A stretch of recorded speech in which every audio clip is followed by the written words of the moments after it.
Finland international over on the other side. He dropped back into the under-21 side for the under-21 Euros during the summer. Leading the line, Kusuni Yengi, the Australia international who was brought in from Portsmouth. Celtic, James Forrest, 34 now, comes into the side, the most decorated player in their history, replacing the South Korean Yang on the wing. Schmeichel in goal, Johnston, Carter Vickers, Scales and Tierney, Nygren, McGregor, Hatate, Forrest, Maida, Ida. Just about ready to go. The Celtic players have just broken out from their pre-match huddle, and it will be they who'll kick off in the green and white hoops, white shorts, white socks, right to left as we watch from the back of the main stand, which is opposite where the TV cameras are. And it's game on at Pittodrie. Aberdeen all in red with white flashes, left to right towards the red shed end of the stadium, the King Street, Merkland Road end.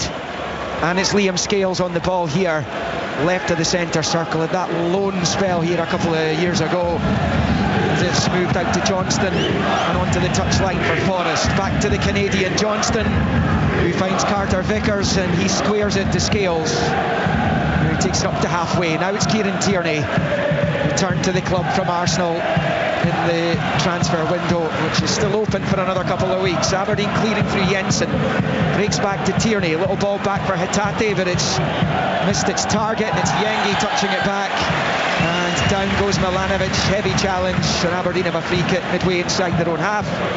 And they, Willie Miller, the former Aberdeen captain and manager, alongside me, along with Paddy Bonner, former Celtic goalkeeper, Republic of Ireland international. Willie, Aberdeen will want to settle quickly here. Yeah, they will. They won't want anything disastrous to happen in the early stages, that's for sure. And I think that would be part of the team talk, wouldn't it, from Jimmy Tillene, to make sure that you're not overcommitting going forward, and that you're nice and compact, that perhaps the two experienced players are protecting the two youngsters at centre-back. So I think that's an important role as well. And you just hope that Celtic don't up the tempo too early as well. If you're an Aberdeen supporter, you know they like to pass the ball. We know that, and I think if it's timid and it's constant passing, then I think that suits Aberdeen. But if Celtic up the tempo early, then Aberdeen have got to be ready for it. Foul on Forrest on the far side by Devlin. Celtic will have a free kick in front of the south stand, just inside their own half. They'll want to wake up a little bit as well, Packy. There were times last week against St Mirren on match day 1 where Celtic clearly hadn't quite got to a position where they can hit their straps at this early stage of the season. It's headed into the Aberdeen box, Mitov gathers. Yeah, listen, Brendan Rodgers will be looking for maybe a higher tempo, maybe a little bit more intensity in their passing and movement, and that's always the sort of the judgment of Celtic. I think they all are technically very good players, they all can pass the ball, but it's just when they get that tempo and that energy level really high, and they do it with real precision, then they become a really strong quality team. If it's laboured, then it becomes a different issue. The big question I have today will be having a look at how young Kieran Tierney, not young anymore, but how he settles in that left back position and how he links up with Maeda, a different type of player to Greg Taylor, as we know, so that'll be an interesting one for me. Yeah, Greg Taylor was the left back of choice between he and Jeffrey Schlupp in the second half of last season. Taylor moved to Greece to play for PAOK, as Carter Vickers picks up and squares it to Scales, and he rolls it along the grass to Tierney on this near side before he goes back to Scales, left of the centre circle, to the right of it for Carter Vickers. Quite happy building the ball up from the back here for Celtic, and it's a clipped long ball by Scales up to the edge of the Aberdeen box. Tierney with a header, it's nodded away, only partially clear though by Dorrington, and it's smashed by Tierney across the face of the box, but it pops out for a throw-in over by the corner flag in front of the 2,500 Celtic supporters over on that far side. If I just rewind, 2 or 3 minutes ago there, and what Aberdeen do, Mitov plays it to Milne. Milne in his own box plays it out to Devlin, and Devlin plays it out the park. Now, early in the game, surely you don't want to constantly have Celtic on top of you. Is it not maybe a tactic that you can play a little bit longer early in the game, just to make sure that you're not being hemmed in totally? Give the defence a little bit of respite as well. Yeah, well, especially if you've got Yengi up front, who is 6'5", and that that's your kind of target early on in the game, and then get people to support him. And he's not going to maybe run away from Scales and Carter Vickers, but he can certainly handle them in the air, I would think. It's goalless here at Pittodrie. The infancy of this one, 4.5 on the clock, and it's out for an Aberdeen throw-in, which Devlin bowls back to young Jack Milne. He, Dorrington, Canooster were excellent in that cup final. Canooster was man of the match, unavailable because of a groin injury. Today, as that long ball for Aberdeen is headed away by Carter Vickers, and then Milanovic won the ball on the near side. Tierney goes down, and the referee John Beaton says it's a free kick to Celtic, just as it looked as though Milanovic was going to get a running on goal from this near side. And you can hear the reaction from the Aberdeen supporters around about us. Well, he was away, wasn't he? That's what's the frustration from the Aberdeen fans in front of us here, but he can almost barge into the back of him, but there wasn't a lot in it, but certainly if the referee let it go, he was in and goal. Another decision goes Celtic's way over on the far side, and it provokes the same reaction from just a moment ago. Yeah, I thought the Milanovic challenge, I felt it was a free kick. I think he comes in to the back of Tierney and barges him to the ground.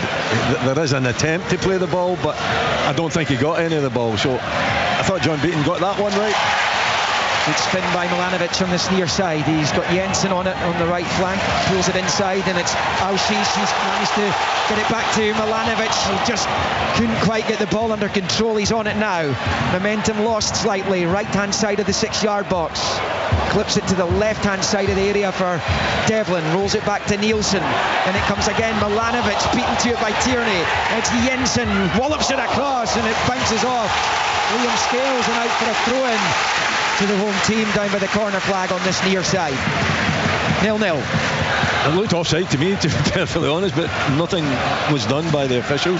A good bit of pressure from Aberdeen, and Milanovic unfortunately slipping in the important time when he was clear in as Scales, I thought, got himself in a bit of a fankle. So Aberdeen, their first real attacking effort, and it was a decent one.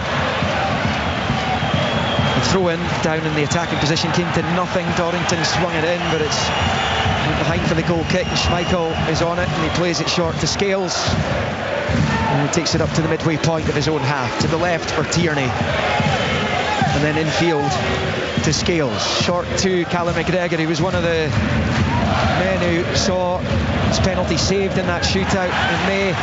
Dorrington steps in and wins it back in the midfield to Keskinen on the left. Little shimmy from Keskinen back to Milne, and it's a big switch from the academy product here, Jack Milne, to Jensen. It's ball forward, cut out by Tierney though. Rio Hatate in possession, finds Nygren. He loses it straight to Shinnie. Now Auschis driving forward. He's got options left and right. Keskinen's moving into a decent position. Instead he cuts in field, looking for a shot at goal, and he forces a save from Schmeichel. He's just beyond 25 yards from goal when he let fly there. Schmeichel at full stretch to his left, puts it behind for an Aberdeen corner. Excellent effort by Auschis. Well, it was. He got plenty of time as well, didn't he, to try and pick his spot. It was a really powerful strike. It was one that I expect Schmeichel to get. I think he saw it coming all the way. It looked rather spectacular, but a good effort from the midfielder. Milanovic will take an in-swinging corner from the right with the left foot, and it comes towards the back end of the box. It's missed everyone, and the referee's whistle sounds, and it's going to be a Celtic free kick. So no damage done for Celtic after Auschis forced the save from Schmeichel. Yeah, it was one I would expect him to save. It was a nice height and it was a good distance out. Yes, there was a little bit of a curl on it, but Celtic were claiming for a handball, and I think that's what caught them out. Nygren was shouting at the referee, and he didn't get on with the game, and that created the space for Ushwash to almost run into and get that shot. The thing is, Pat, it does hit his hand. Yeah. The new rule, and the referees allowed that to play on, but that was a blatant hand. It wasn't deliberate, but it did hit his hand. Here comes Celtic. McGregor fires it to Forrest. He's now in the attacking third, up towards the edge of the Aberdeen area. Turns it out to Johnston at the right angle of the box, and it comes. Mitov claims it eventually, pats it down into the ground and gathers the second time of asking. 9 in, Aberdeen 0, Celtic 0. It's kind of going from one end to the other just now. Long one forward to Yengi, but the offside flag is up. And the linesman down here right in front of Brendan Rodgers, who stands with his arms folded. It's about 6 yards inside the Celtic half when he gave that offside there. Now it's Hatate getting it back from McGregor, and he slips it to his right for Carter Vickers, who'll find Johnston. Forward to Nygren, and then out to Forrest, infield to Johnston. An early ball into the Aberdeen box is cut out by Dorrington, and it's at the expense of Celtic's first corner of the piece. Yeah. Look to break the deadlock here. Yeah, just Celtic. I think it's working well down the right-hand side between Johnston and Forrest. Johnston getting into that inverted position and putting the ball into the box. On this side here, it's still, I think, work in progress between Maeda and Tierney. Maeda hasn't had really any of the ball so far in this game. Aberdeen have had serious problems with set plays against Celtic in recent times. Indeed, went behind in that Scottish Cup final to an own goal which came from a corner. Carter Vickers, who's in there, also scored with his head from a corner in the League Cup semi-final meeting between them. It will be Nygren to take, the Swede. Bends it into the 6-yard box. Meekhoff claims beautifully. And now he's rolled it to Auschis. He's looking to nick it forward to Keskinen. He's off target with the pass though. Schmeichel comes a long way from home to get onto it. Pops it into midfield for Hatate, who returns it to the Denmark captain, who'll play it short there to Callum McGregor. Just at walking pace, slips it to his left for Scales. Low forward to Tierney, first time ball for Daizen Maeda. He's managed to keep it in play, driving down the left, but it's a heavy touch and it takes it behind for the goal kick. Yeah, that was better there.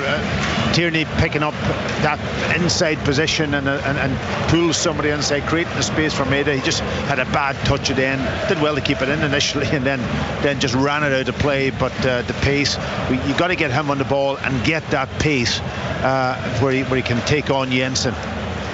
Good to have you with us here on BBC Radio 5 Live, BBC Radio Scotland as well, across the frequencies, bbc.co.uk/Sport Scotland as well. It is Scottish Premiership action here in the early kick-off this Sunday afternoon. Aberdeen 0, Celtic 0 in the sunshine in the Granite City. And it's going to be a throw-in from Alexander Jensen, who bowls it up the line looking for Yengi. The header away by Scales, and then it drops out of play off Shinnie for a Celtic throw-in midway inside Aberdeen territory on this main stand side.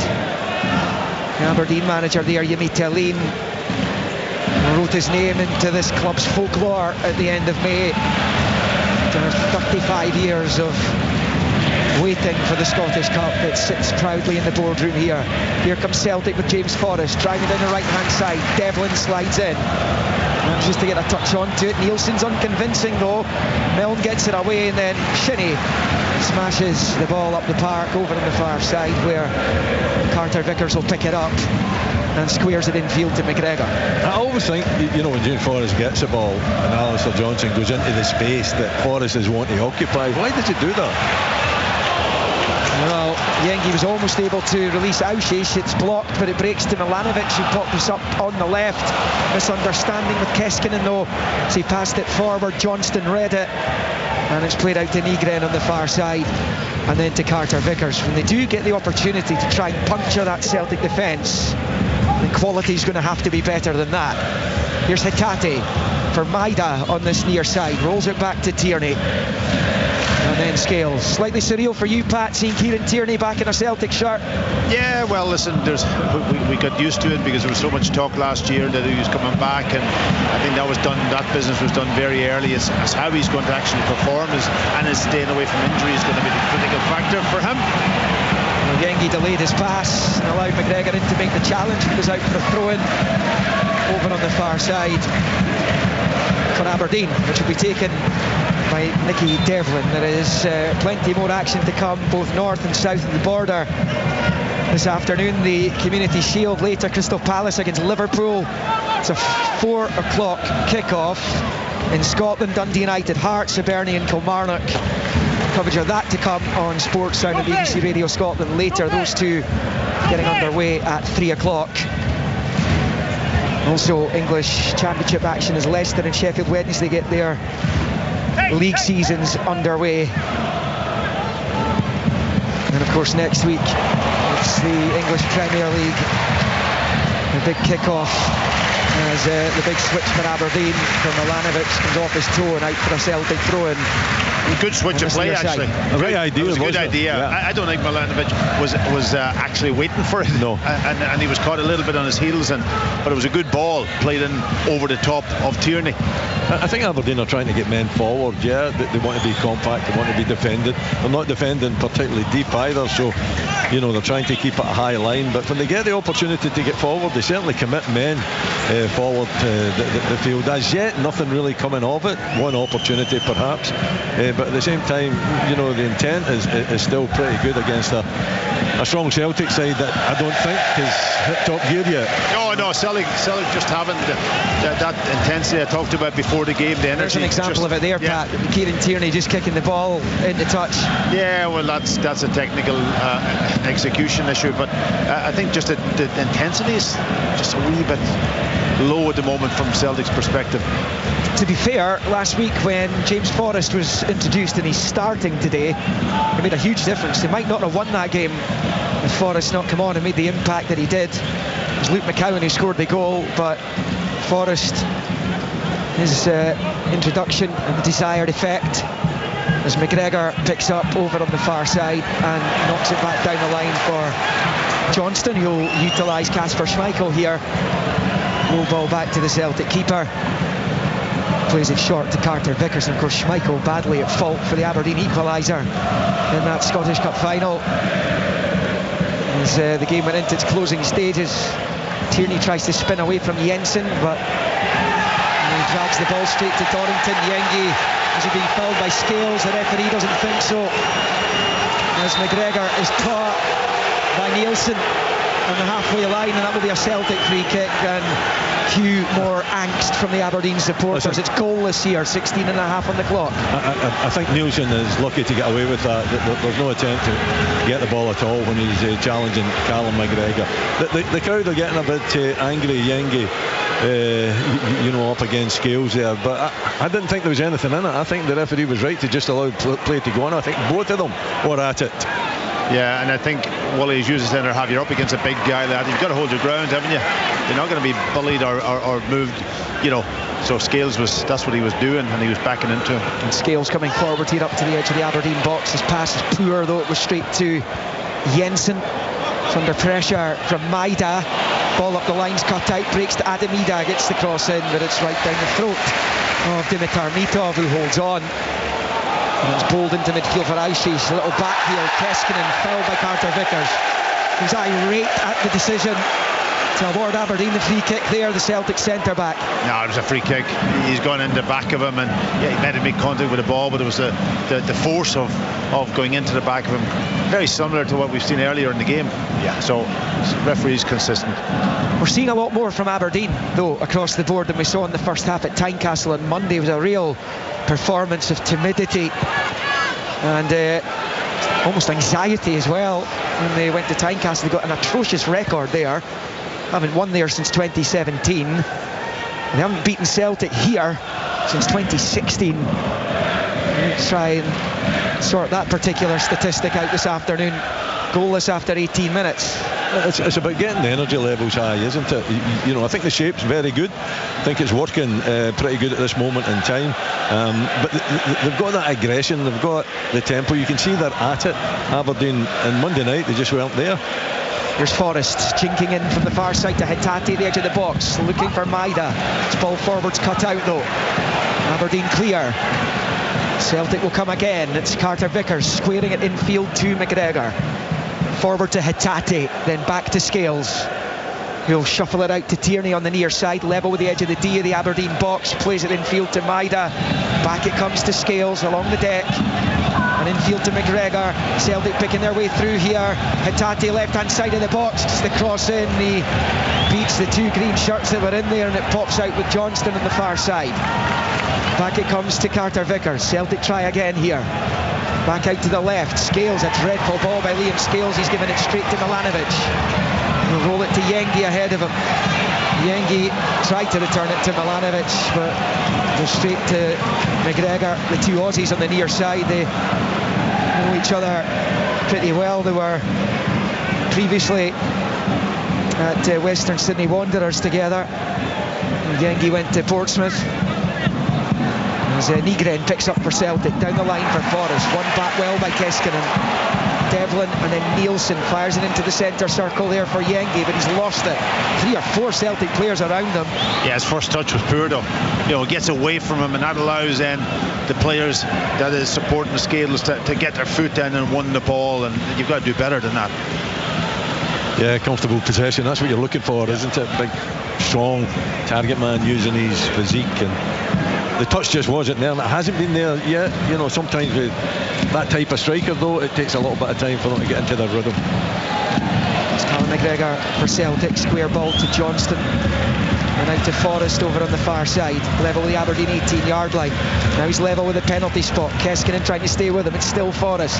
Gets the cross in, it's cut out by Devlin, and behind for Celtic's second corner of the afternoon. It's beyond the 20-minute mark. He's still got so much to offer the Celtic team, James Forrest. Of course, listen, he's got quality. We all know that. Just the question mark, as you get older, can you play every single game? You can't. So then that's when you need reinforcements, somebody to come in there. And in comes the corner to the near post. Ida almost got something onto it. Aberdeen get it half away through Auschis. It breaks to Hatate, turns it back into the box. Too much on it for Forrest, and then he goes behind for the goal kick. The thumbs up from the Celtic winger. Yeah, I'll tell you what, acknowledgement of the attempt. I thought that was a really great chance for Adamida there. He's got to cross people, and he's just not made contact with the ball. I'd like to see it again, just to see if it was a better chance than what I anticipated, but I thought it was a good chance for him. Yeah, it was, and I think, you know, talking about James Forrest, I think Nicky Devlin's going to have a difficult afternoon. He's going to have to be at his best to make sure that Forrest doesn't constantly take him on down that right hand side. He's got plenty of experience, Devlin, but when Forrest is on fire, difficult to pin down. There's Auschis for Aberdeen. His ball forwards cut out by Carter Vickers, drops favourably for Jensen. Out to Milanovic on this near side touchline, right down in front of us. Skipping in field, Tierney staying with him. Square ball for Shinnie. Shinnie on the turn of the edge of the box, tries to force it back out to Jensen. He's done so. Right angle of the box. Jensen's ball in, diving header away by Tierney. Wasn't a great cross. And Hatate is able to smash it up the park. And Milne wins the header ahead of Ida. And now it's at the feet of Graham Shinnie. He rolls it back to Dorrington. Back on loan from Spurs after a successful second half of the last campaign here. It's with Graham Shinnie, pings it forward to the left, out to that left-hand side. The header away by Johnston. And then Forrest goes back to Carter Vickers, who squares it to Scales. Now with McGregor, under pressure from Yengi, rolls it out to Tierney on this near side. And infield to Scales. We're beyond the quarter mark of this one. No goals as yet between Aberdeen and Celtic. Plenty of possession from Celtic at times, but they just lack a little bit of penetration for me. They're playing everything wide. Nygren's in behind, gets the cross in, breaks to Ida, swings, he shoots, blocked by Dorrington. Well, initially Alfie Dorrington seemed to just leave that, and Aberdeen in many ways got away with that as Auschis drives down the left-hand side. Johnston trying to help out the rest of his defenders. It's played to the left of the box for Keskinen, and he can't get the cross in. Blocked by McGregor, and Celtic come away with it. Good footwork there by Forrest, midway inside his own half over on the touchline. And he goes back to Cameron Carter Vickers, who finds Scales. A couple of promising moments for Aberdeen without really troubling. There's the one shot from Auschis saved by Schmeichel. I think it's that transition, Liam, isn't it? You know, they've got that intent to get forward. Everything, whenever they break down Celtic, their first thought is either run forward or play the pass forward rather than square. The opposite is what Celtic are doing, though. Whenever they get the ball, it tends to be more square and not as direct, and I think Aberdeen are quite happy with that, and they're coping with it. But Aberdeen showing plenty of intent when they have the ball. McGregor for Celtic as they attack again here on the right. It's with Forrest. And infield it comes to Hatate. He tried to play it straight to Forrest first time, and it's gone straight to Nicky Devlin, who's hoping that's going to go out for a goal kick. It hasn't. He's standing there waiting for the ball to trundle over the line. It didn't end up doing that, and Nygren fouls Devlin on the far side, so he's got away with it there, because that could have been an embarrassing moment for the Aberdeen left back. Yeah, just going back to what Wooly was talking about with Celtic and this very square passing out to the wide guy, back inside. If the wide guy can do something, great, but there's no real penetration. I would like to see either Hatate or Nygren trying to make a run beyond Adamida. If Adamida's not doing it down the channel, get a midfielder running, opens up a little bit more space, and then you can involve McGregor and those around the edge of the box. But if you don't run beyond the defenders, you're not going to create that space. And it makes it easy for the two young centre-backs as well, doesn't it, for Aberdeen? They haven't really been tested at all, and primarily because they don't have anything to worry about. They've just got Ida, and Ida's an easy target to pin down. There's nothing beyond him. There isn't even any little 1-2s, you know, trying to get in the box. Everything's wide and back out the other side. And that's the way Celtic play, absolutely. But Aberdeen have coped with it extremely well. 0-0 at Pittodrie Stadium. Incredibly, Aberdeen haven't kept a clean sheet against Celtic here since December 2001. Celtic have scored at least once in each of the subsequent 44 visits. Hatate squares it to Scales, who does likewise to Carter Vickers on the fringes of the centre circle. Out to the right hand side, it's with Forrest.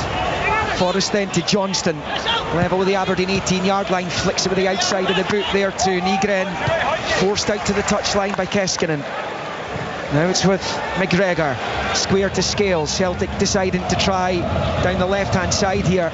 Tierney against Milanovic. Tierney gets it across, goal! Celtic attacked it 6 yards from goal, and Nygren has knocked it into the bottom left corner to put the champions in front in the Granite City. It is Aberdeen 0, Celtic 1. Yeah, Tierney getting himself forward right up on the edge of that 18-yard box, just wide on the left, and that little bit dropping the shoulder, beating his opposition player, and then getting the ball across. And Nygren first to react, getting across. I think it might have been Nielsen maybe that was trying to pick him up, and he beat him to the ball and just buried it beyond Mitov and the Aberdeen goal. Good play from Tierney down this left-hand side. Yeah, it was Nielsen, I think, who was picking it was up. Nielsen, Just couldn't match him. He's caught on his heels. You know, he's got to be sharper with his experience. You'd expect him to be much sharper than what he was on that occasion. Just late getting there, and Nygren slots it away well, but Kieran Tierney, brilliant. Although I'd have to say that Milanovic should have done much better. He's not a defender, I know, but at the same time he was easily beaten down the flank. It was a great ball into the box, wasn't it? And it finished well too, but it could have been stopped. First Celtic goal for Benjamin Nygren, who joined from Nordsjælland in the summer, where he spent the last 3 seasons. He was in the Danish Superliga Team of the Year last term. Brendan Rodgers delighted to bring him to the club, and he notches for the first time the new Celtic number 8. And Aberdeen, as they have time and time again in this fixture, find themselves behind as Nielsen's ball is wayward, goes straight to Scales, and Nygren's onto it, and he slips it to his left for Tierney. Yeah, an important few minutes for Aberdeen coming up here, because in games, and it didn't happen in the cup final, but in league matches against Celtic recently, they've tended to fold like a pack of cards when they've shipped the first goal, as they have done there. Yeah, I think it's important that they keep the shape. It's what, nearly 30 minutes now, 28 minutes played, and so far their shape has been good. They've coped with the majority that Celtic had to throw at them. They've let their guard down on one occasion, but they've still got to keep their composure. It's only one goal. Yeah, just a goal, Liam. That's the first time we've seen Tierney that high up the pitch. Yeah. Obviously, Maeda has taken Jensen on a walk, and he's gone on this side, and Jensen has to go with him. And then it's up to almost Tierney to pick up that left winger position high up the pitch, and he does brilliantly up against obviously a winger himself. So there he goes again. Yeah, Tierney, he's away from Jensen. Low ball comes in straight to Shinnie though.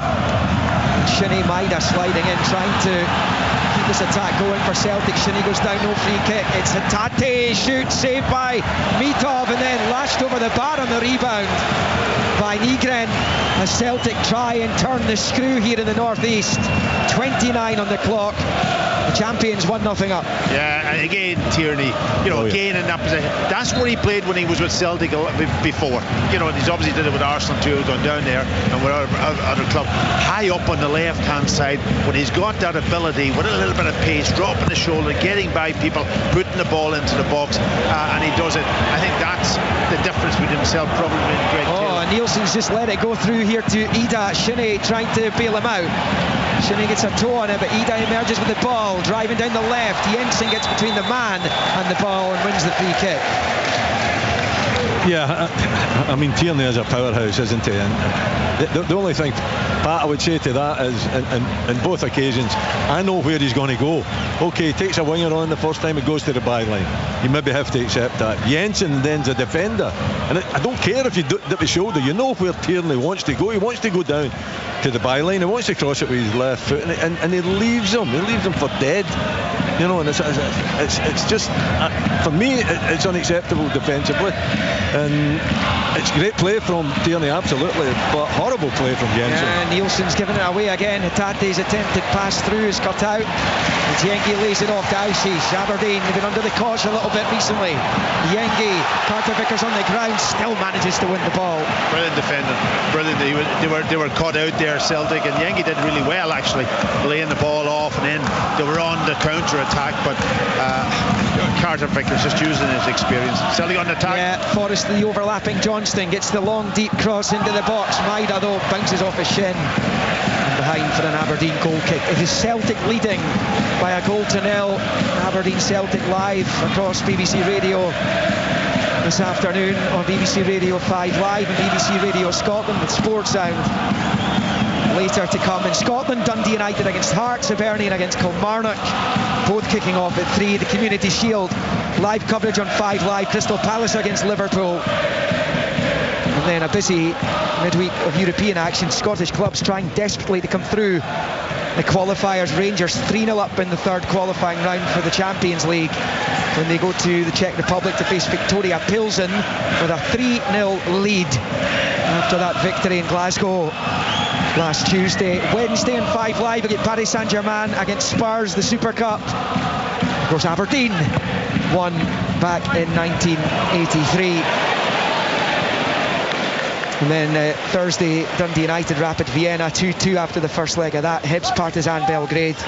Hibs 2-0 up, going into the second leg of that in the Conference League. Aberdeen will enter the Europa League playoff as McGregor slams into the challenge on Nielsen right in front of John Beaton, who's happy with the challenge. Well, not every tackle is a free kick, is it? I know, but and the referee's right beside it, so he's got a better view than us, that's for sure. But it is a lunge, isn't it? It's one of these lunges where he goes in with the right foot and the left foot comes in behind it. He got a bit of the ball, I would suggest. That's why he got away with it. Carter Vickers out to Johnston. Celtic with the lead. It's Carter Vickers to Scales. They've kind of bossed it since Nygren's effort found the net. There's Hatate. Shinnie with the little jersey pull there, I think, and it's been penalised. And it's a Celtic free kick just inside the Aberdeen half. He's not making many friends, is he? No, he's not. I don't think he's Mr. Popular up here anyway, Willie. As Carter Vickers squares it to Scales. None of them are, to be fair. As McGregor finds Hatate, then to Carter Vickers. And to Forrest on the far side. I guess if you're a popular referee, you're not doing your job properly. Here is Johnston, flicks it with the outside of the boot, looking for Hatate. Aberdeen win it back through Shinnie and out with Topi Keskinen. Driving down the left, he rides the first challenge on McGregor, now he's driving forward. Johnston trying desperately to stay with him. Still it's Keskinen. Johnston slides in, looked like it might come off his hand there, albeit it was his supporting arm. As McGregor plays it from the edge of his box to the left for Scales. It's a great challenge by Johnston. Yeah, I don't know whether the fans are giving out to Keskinen for not putting that ball in. He's got into a great position, and he had Milanovic down, sort of bursting into the box, and all he had to do is just get his foot wrapped around it. He was never going to go on and create something himself. Just get the ball into the box when he's won that sort of advantage. That's his strong point, though. He's a ball carrier. He'll pick the ball up in his own half and get you up the park. What you need to do is you need to get plenty of support. There was support if he'd have put the cross in, but he decided not to. I thought Johnson's challenge was okay. He's fallen down. The ball does hit his hand, but it's not a free kick in my book. There's Scales pushing it through, blocked by Milanovic. Then Maida goes down, managed to get the ball away, but goes straight to Shinnie, and Milanovic plays it off Tierney and out for a throw-in on this near side to Aberdeen. Just over 10 minutes away from the break. Aberdeen 0, Celtic 1 here in the Scottish Premiership. It was a victory for Livingston at home to Falkirk yesterday, 3-1. Rangers dropping points again, 1-1 at home to Dundee. As Nygren is fouled by Shinnie, and this is almost right at the edge of the Aberdeen box here. This is danger for the home team.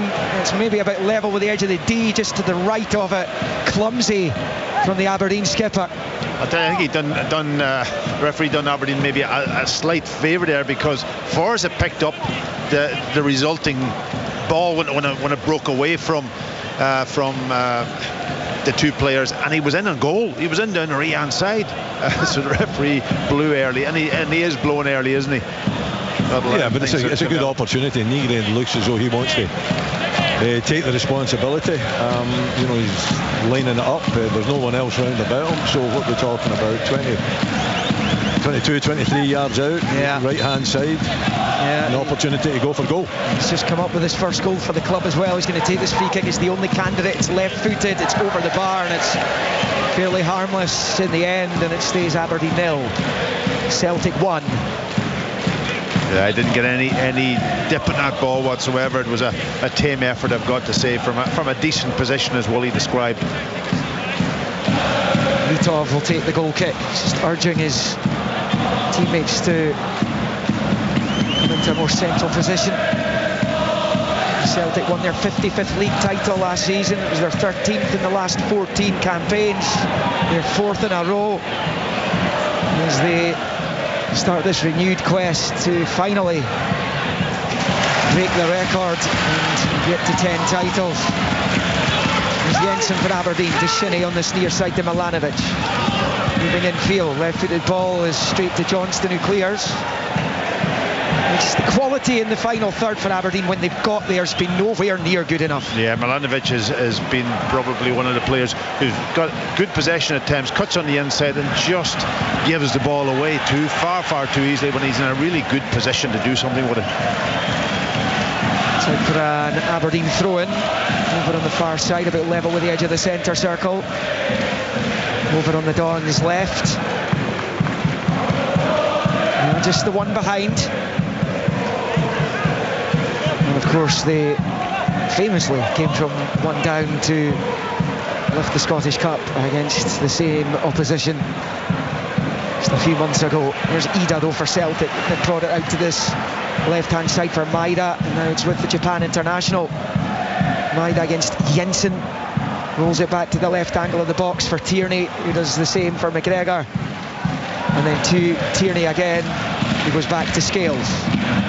Square ball for Carter Vickers. It's like Aberdeen are trying to get through the storm here without conceding again. Maybe regroup at the interval and take it from there. As Carter Vickers goes out to that right-hand side there for Johnston. To Carter Vickers again, now Scales, left to the centre circle, in the Aberdeen half. Tierney gets it through for Hitate, the left angle of the box. Maida for company, Shinnie for company as well though.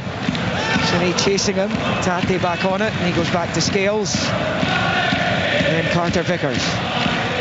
Celtic always look to be a better side when Rio Hitate's in the team and firing. Nielsen's done well to pinch it back off Nygren, forward to Yengi. He's not going to get onto it. It's cleared by Scales, out for a throw-in over on the far side for Aberdeen. Well, another example of Aberdeen on the transition and just giving the ball away when they have an opportunity to go and hurt Celtic. Yeah, I think they're folding back okay, Pat. You know, I think they're making it difficult for Celtic. They're not finding any real spaces. So I think the shape's okay, but you're right. Once they get the ball, the use of it's not acceptable. Headed away by Devlin after a long ball in by Tierney. As the wind whips up here beside the North Sea. As Carter Vickers moves it into the centre circle for Scales. The sun's crept behind the clouds as well. People are arrived in their t-shirts. They're now slipping their jackets on. As McGregor squares it to Carter Vickers. Out to Johnston on the right. He's got Forrest on the touchline. Level with the Aberdeen penalty spot right in front of the Celtic supporters. A quick 1-2. Forrest back onto it to the edge of the box. Tate works it back out to Johnston. Low ball across. Cut out by the sliding Devlin. And behind for Celtic's latest corner.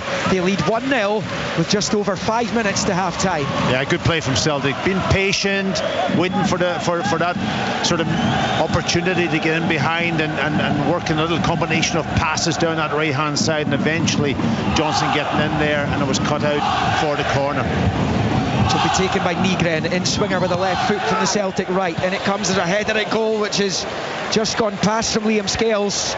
Did well to attack it. Jimmy Tillin will be concerned with the ease with which again a Celtic head is being found from these set plays. There's been a head collision in there as well, so there might be a little stoppage in play as that came in. A couple of Aberdeen players seem to take the brunt of it. Dorrington, I think was involved. Nicky Devlin. Devlin's the other, Devlin's the one who's on the deck. I don't think he can accuse them of not going for the ball. Well, there was four of them and just Scales, and Scales on it. Yeah. He got the little header on it. If they get more on it, more power on it, then it might have ended up the back of the net. Aberdeen 0, Celtic 1. And Benjamin Nygren's goal separating the teams as Devlin continues to receive treatment. You are listening to Aberdeen Celtic Scottish Premiership action here on BBC Radio Scotland, BBC Radio 5 Live, online at bbc.co.uk/Sport Scotland, on digital platforms as well. The early kickoff to come at 3 o'clock on Radio Scotland. You've got Dundee United against Heart of Midlothian and Hibernian against Kilmarnock. Celtic 1-0 up in this one on 5 live from Wembley. Crystal Palace against Liverpool in the Community Shield, the traditional curtain raiser, if you like. And a big game in the Championship as well, Leicester against Sheffield Wednesday. And I mentioned all that European action to come, which will be covered live on Sportsound Radio Scotland with Pilsen Rangers. That is a 6 o'clock kickoff on Tuesday evening in Champions League qualifying.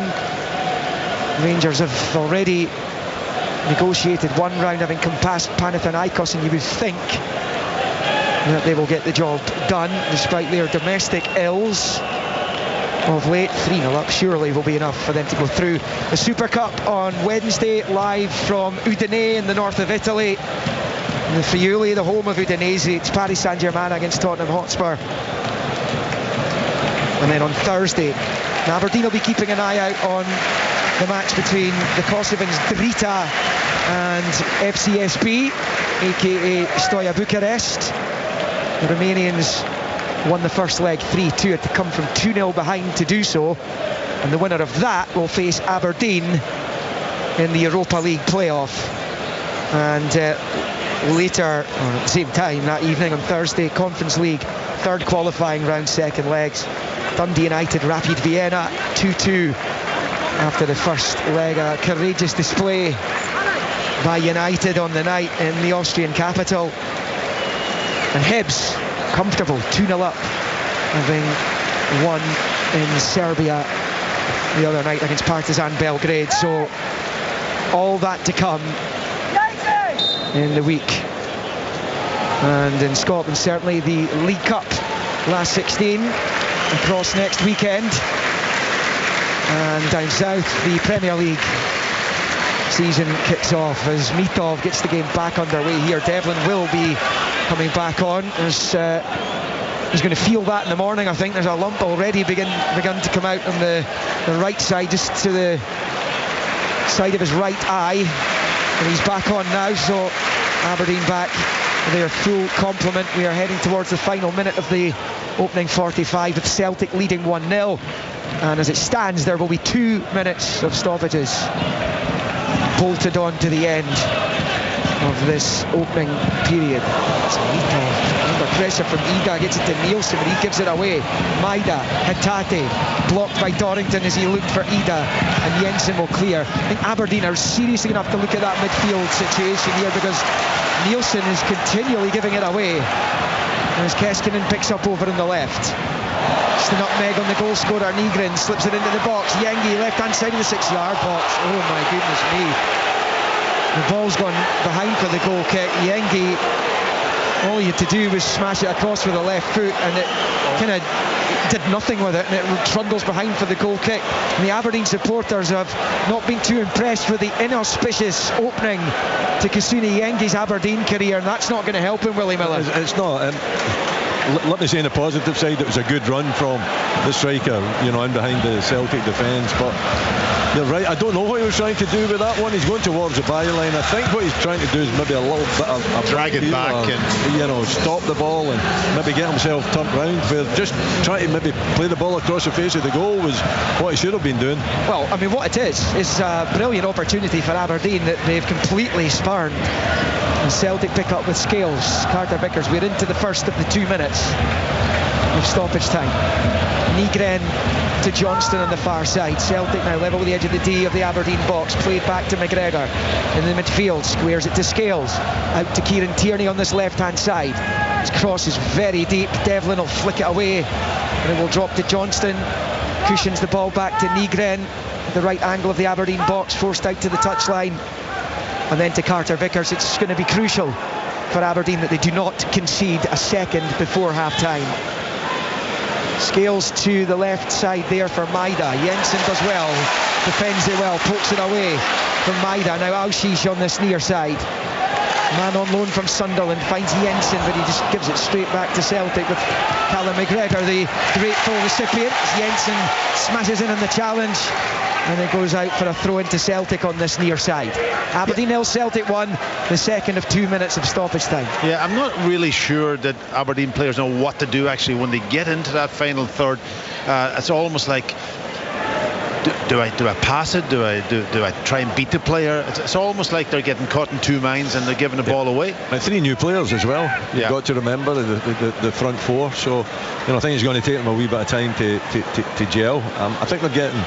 The attitude and the appetite to get forward is good enough, but once they get into that final third, there's no real composure or link-up play. Scales for Celtic, form to Hatate, the dying embers of the first half here. As Carter Vickers side foot ball out to Johnston on the far side. Long, loopy pass forward, which catches in the wind, and the half-time whistle goes. And it is Celtic, as they so often have here at Pittodrie over the years. They have a lead brought to them courtesy of Benjamin Nygren's first goal for the club, as he knocked home Kieran Tierney's cross ball in from the left. He attacked it well, did the Sweden international, and that goal going in on 27 minutes. Aberdeen have offered up one or two things. Auschich tested Kasper Schmeichel early on, forcing the Dane into a good save. It was after 8 minutes, but Celtic have dominated large swathes of that first half. They've seen plenty of the ball. They've one or two other half opportunities which they haven't taken, and that means the half-time score here at Pittodrie Stadium is Aberdeen 0, Celtic 1. And we'll be back with your commentary team at Pittodrie for second half commentary. Liam McLeod, Pat Bonner and Willie Miller. So Aberdeen 0, Celtic 1 at the break. 5 Live Sport this afternoon. We're bringing you live commentary of the Community Shield at 3 o'clock as well. Crystal Palace versus Liverpool. We'll have more on the 100 shortly as well. Birmingham Phoenix women against Southern Brave. Phoenix need 45 from 30 balls to win that one. Then the men's match will follow. There's also Super League to keep you up to date with later, and one game in the Championship, which is Leicester against Sheffield Wednesday. We're going to hear from the Liverpool manager Arne Slot before second half commentary from Pittodrie. Let's get the news now on 5 Live with Lisa McCormick. the voice of the UK. This is BBC Radio 5 Live. Thanks, Steve. The Conservatives have accused the government of having a soft touch over plans to immediately deport most foreign criminals who receive a custodial sentence. The Tories say the proposals rely on other countries taking back their nationals. The Justice Secretary, Alex Davis-Jones, says nations will be forced to accept deportees under international law. Once somebody has been convicted and sentenced, then they will be immediately deported, because it is wrong that the British taxpayer is paying for them in our prisons, and they are taking up space in our prisons that we need. We are of course ready for any legal challenges, but we believe that this policy is robust. We are doing the right thing here by the British taxpayer, by the British citizens, and we are ensuring that we are doing what they think is right. President Zelensky has thanked the UK and other European allies for demanding that Ukraine is involved in talks between the US and Russia. President Trump and President Putin are due to meet in Alaska on Friday to discuss the war, but Ukraine isn't invited. Amnesty International says it's deeply concerned by the arrests of more than 470 people at a protest in support of Palestine Action in London yesterday. The vast majority were detained for supporting the group, which has been banned under anti-terrorism laws. The United Nations Security Council will meet later to discuss Israel's plan to expand its military operations in Gaza. The plan, which includes taking control of Gaza City, has been criticised by the UN and several countries. Thousands of Israelis have held protests against it, claiming it'll endanger the lives of hostages being held by Hamas. Dalia Kuznir's brother-in-law is still being held captive in Gaza. I'm terrified because we understand that the expansion of the military campaign might cause their death, because we know that Hamas had killed 42 hostages, living hostages, in the past 2 years because they felt the army is coming maybe too close. And the last newspaper street vendor in Paris is to be decorated by President Macron with one of France's highest honours, the Order of the Merit. Ali Akbar, who's 72, has been wandering the streets in Saint-Germain selling copies of Le Monde since 1973. We are back with the Fantasy 606 podcast. Whoa, Chris, I've got to stop you there. We have changed our name this season to the FPL podcast from BBC Sport.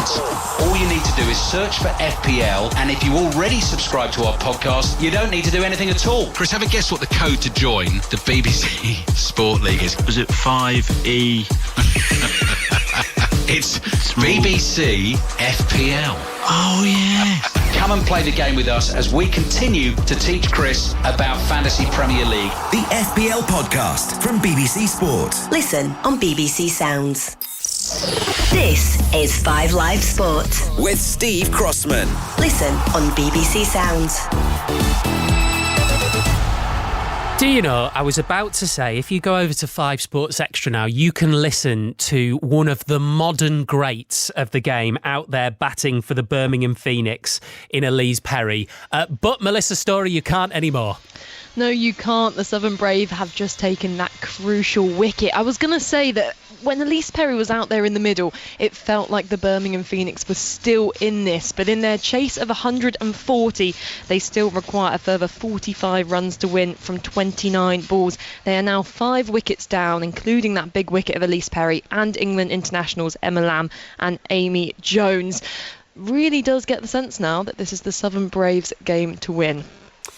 Thank you very much, Melissa. 5 Sports Extra for the commentary. Aberdeen 0, Celtic 1, second half commentary on 5 Live on the way from Pittodrie. After that, we'll be bringing you the Community Shield in full. The FA Cup winners Crystal Palace against champions Liverpool, who are having a great summer so far in the transfer market. Brought in some brilliant players, spends at about £300 million at the moment. They also want to sign Alexander Isak, of course. So, how happy is Arne Slot with what he's got already?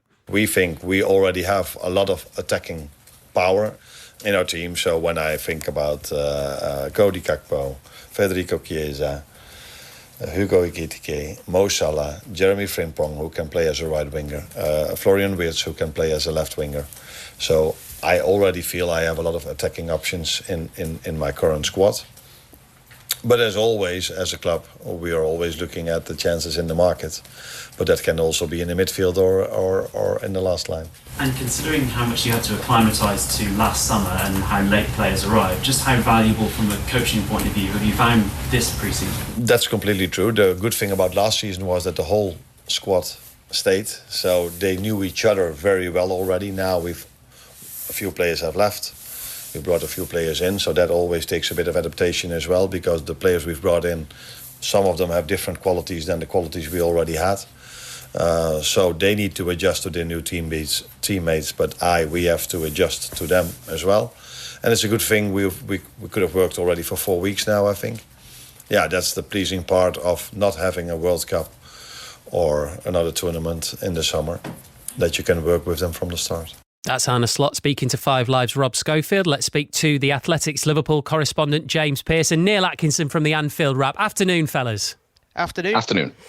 Neil, why don't we start with you then? I mean, what a summer of signings so far. I've got to say, obviously Liverpool didn't spend a penny a year ago, which is part of the reason they're able to do this, and it feels like they're doing it right, doesn't it?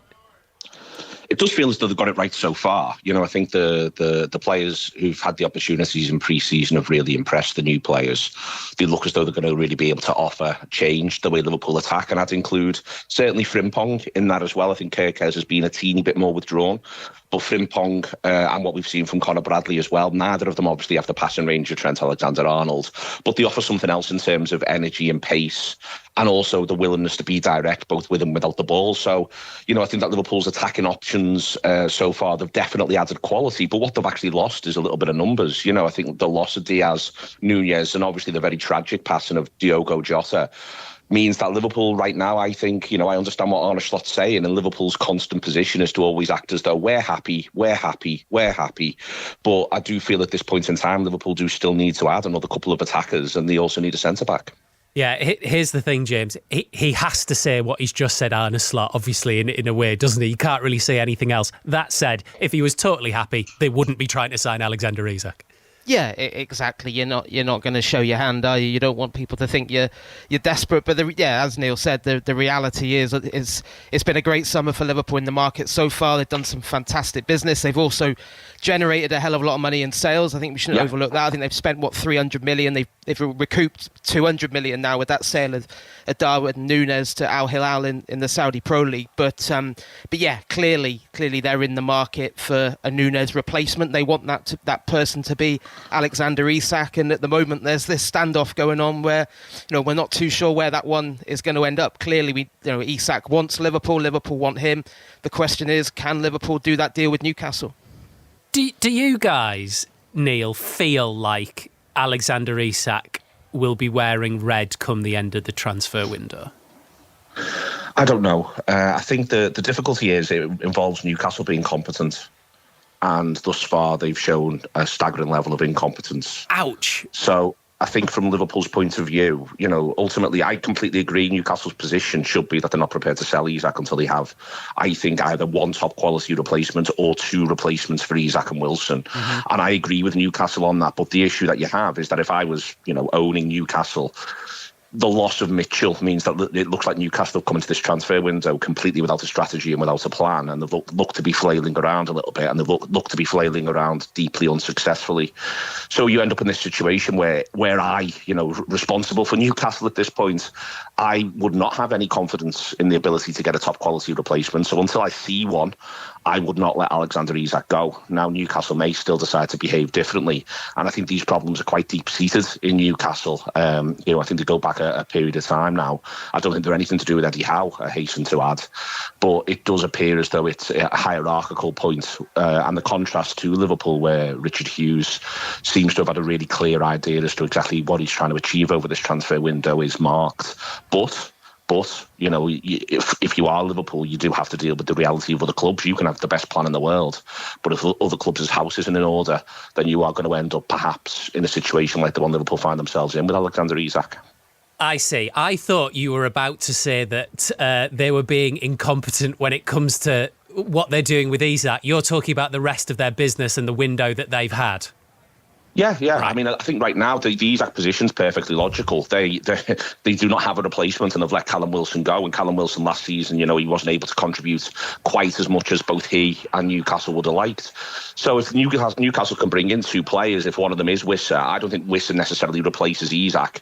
Newcastle are about to embark on a Champions League campaign. They need two quality centre forwards to be able to do that, to be able to rotate. Because for Newcastle, the most important thing is back-to-back Champions League qualification. So they need to to have the rotation option as well. So I've got sympathy, as I say, for the reality where Newcastle find themselves, but I have very little sympathy for the path that's taken to bring them here. And a part of that from a Liverpool point of view is that they may well have to wait in order to secure Alexander Isak until either late in this window or possibly even January.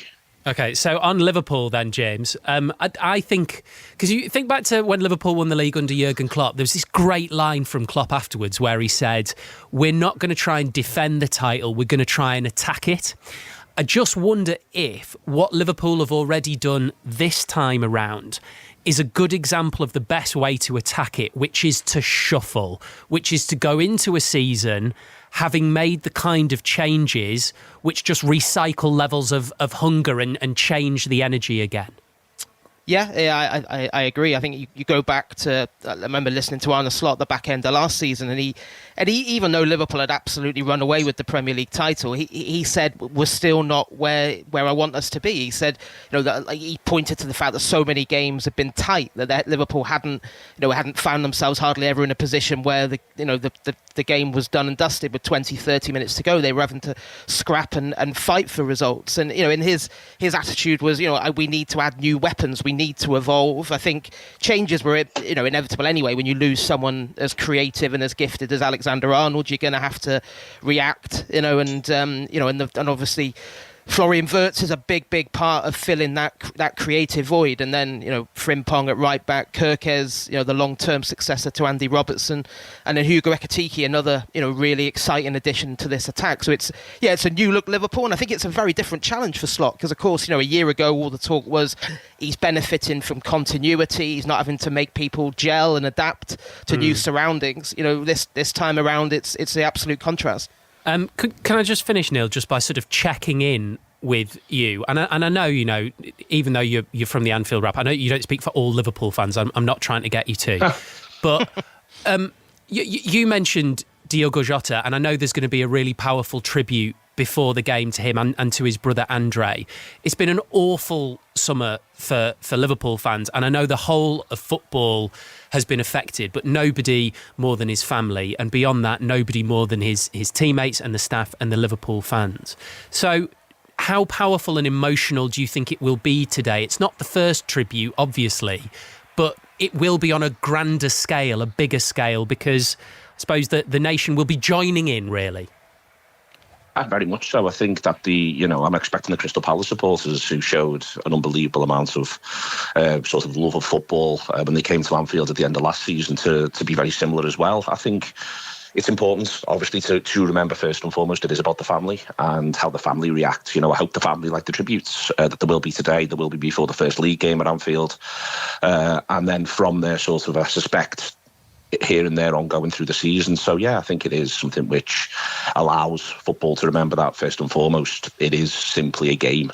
There's greater things at stake at all times. It's a game. I've always liked the line that it is the most important of the least important things, and the reason why we know of Diogo Jota and his brother Andre Silva is simply because of the game. So let's don't get too carried away with it's only a game, because it manages to simultaneously be more than that. But the priority all the way through, I think, from Liverpool's point of view, is to ensure, firstly, that Diogo and his family feel supported and feel loved. And I think that the next phase of that, from Liverpool's point of view, and this is where the Liverpool supporters come in as well, is to ensure that Diogo's teammates feel supported as well. And there may be points during the season where things may be a little bit difficult for Liverpool, because it's a lot of emotional turmoil for those footballers to have gone through in one summer. And I do hope that, the club continues, and I'm sure it will, to support those players to the best of its ability. Yeah, well said as always. Thank you very much, you two. Neil Atkinson from the Anfield Wrap and the Liverpool correspondent of The Athletic, James Pearce, with us on 5 Live Sport. Yeah, there'll be wreaths laid at Wembley around about 15 minutes before kick-off, and obviously we will bring you all of the tributes to Diogo Jota and to his brother Andre from Wembley Stadium before commentary of the game, which is Crystal Palace against Liverpool, of course, from Wembley Stadium. Later this afternoon, we'll be keeping you up to date in the Championship. Sheffield Wednesday have had a real nightmare summer, of course. Their first game is against relegated Leicester City. You've got the 100 right now on 5 Sports Extra. But the half-time score at Pittodrie in our first commentary of the day from the Scottish Premiership: Aberdeen 0, Celtic 1. The former Celtic goalkeeper Pat Bonner is with Willie Miller, former Aberdeen manager, and commentator Liam McLeod. 47 as it was that was played. They have resisted the temptation to make changes. So, hello to listeners on BBC Radio 5 Live who have joined us right now for the second half of the first Scottish Premiership action of the day. Aberdeen 0, Celtic 1. The second half's just got underway. Celtic in the green and white hooped shirts with the white shorts, white socks. Aberdeen all in red with white flashes. And Aberdeen, as we watch from the back of the main stand, going right to left towards the beach end. And as I said, no changes to either team from the ones that started the first half. Scales goes back to Schmeichel, will play it short back to Liam Scales. So Aberdeen with Mitov in goal, Jensen, Milne, Dorrington, Devlin, Nielsen and Shinnie, Milanovic, Aušiš, Keskinen, Yengi leading the line. And for Celtic, Schmeichel in goal, Johnston, Carter Vickers, Scales and Tierney, Nygren, McGregor, Hatate, Forrest, Maida, Ida. And it is Carter Vickers forward there to Nygren, and back to Carter Vickers again, and he squares it to Scales. Willie Miller, Aberdeen legend, Celtic legend Paddy Bonner with me as well. Are you? We'll get to that in a second because the ball's been dropped over Jensen's head for Maida. Gets it across and it goes wide. Ida tried to attack it, comes off the defender and behind for a Celtic corner early in the second half here. I was about to say to Willie if he was surprised that Jimmy Tillene didn't make any changes at the interval, but Celtic already in behind. A little bit surprised in a way, but you know, he tends to give it another 10-15 minutes, the manager, before he makes the changes in the second half. But that was a big opportunity for Celtic. Maeda taking Jensen on. Out-swinging left-footed corner from Nygren. Ida wins the header and Mitov clutches on. It dies in. Maida at close quarters. It's bowled out to Milanovic, gets it over the top of Hatate. Aušiš is onto it here. Hatate's the covering player. Aušiš trying to hold him off. Hatate pushing, shoving, and Aušiš turning and slipping it in field there to Milanovic at the left angle of the box. It's the cross in, but it's a comfortable one for Kasper Schmeichel, who holds on his 6-yard line. So the action raging from one end to the other in the opening couple of minutes of the second half as Dorrington gives the ball away and Maida picks up wide in the left touchline and goes back to Tierney. Yes, listen, Celtic's first chance of the game, and it was a great run from Maida, a good ball in behind, using that pace, and he left Jensen for dead. He almost, was 2 or 3 yards beyond him and got that ball in to create that corner for Celtic. But both teams probably getting into good positions. The difference there with Aberdeen, when he got in there, it was a slack cross from Milanovic, out in the left, could pick out straight into the goalkeeper's hands. Free kick by Celtic. Maida goes to ground just at the edge of the box. Jensen with the challenge. Maida's a little optimistic look at John Beaton. No free kick, though there will be one now because Maida's left one on Alexander Jensen over on the far side. It's a booking. I mean, if he doesn't get a yellow card, something wrong with the game. You can see he's lost the plot there, Maida. He's unhappy that he didn't get the free kick. Jensen bundled him to the ground. Jensen then gets the ball. Maida just goes and takes the legs away from him. So there's intent there. I can't understand why he doesn't show a yellow card. I really can't. Yeah, there was intent. He obviously retribution, wasn't it, from what happened initially, and you don't do that. Yeah, and that kind of. Listen, I know the game. That's a yellow card, and John Beaton is out of order not giving a yellow card for that. I'm sorry to say. Yeah, you would think that it would be a stick-on caution for that cynical challenge from Maida, who felt he should have had a free kick of his own at the edge of the box, and actually he would have been in on goal. It was possibly the denial of a goal-scoring opportunity, so it could have been a red for Jensen had it been a free kick.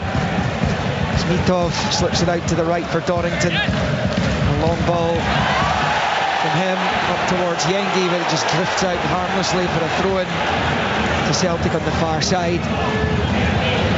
You kind of feel, Willie Miller, that Kasuni Yengi is going to have to score pretty sharpish because the fans here are already on his back. Yeah. He's been handed the number 9 shirt and he's been unconvincing so far. Oh, without doubt. And he's had opportunities. Had a couple of opportunities down at Tynecastle, and you know, again in the first half, you know, into decent positions. Maybe not a goal-scoring opportunity, but his touches let him down on every occasion. So, you know, when that happens and you're looking for a striker and you're looking for a threat through the middle and you're not getting it, then, you know, the fans are going to get a bit upset about that. They're going to grumble and they're going to give him a hard time.